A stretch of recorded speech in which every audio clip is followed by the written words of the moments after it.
Shalom, everyone, from the integral house of Israel. I'm going to be going over the last Aliyah from Parashah, Shelach, Lecha. I'll be reading today from the book of Numbers, chapter 15, verse 27 through 41. And I'll also be reading from the book of Matthew, chapter 9, verse 19 through 22. If one individual commits an unintentional sin, the guilty person must bring a 1-year-old female goat for a sin offering. The priest will sacrifice it to purify the guilty person before the Lord, and that person will be forgiven. These same instructions apply both to native-born Israelites and to the foreigners living among you. But those who brazenly violate the Lord's will, whether native-born Israelite or foreigners, have blasphemed the Lord, and they must be cut off from the community, since they have treated the Lord's word with contempt and deliberately disobeyed his command.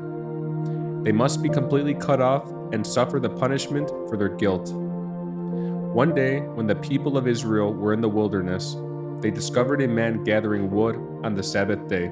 The people who found him doing this took him before Moses, Aaron, and the rest of the community.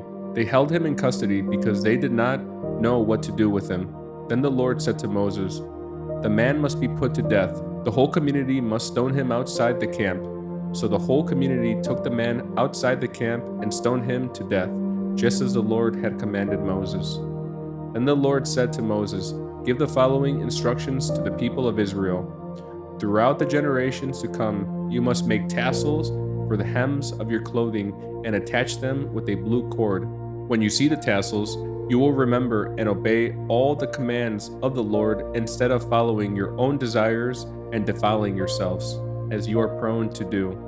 The tassels will help you remember that you will obey all my commands and be holy to your God. I am the Lord your God who brought you out of the land of Egypt, that I might be your God. I am the Lord your God." Next, I'll be reading from the book of Matthew, chapter 9, verse 19 through 22. So Yeshua and his disciples got up and went with him. Just then, a woman who had suffered for 12 years with constant bleeding came up behind him.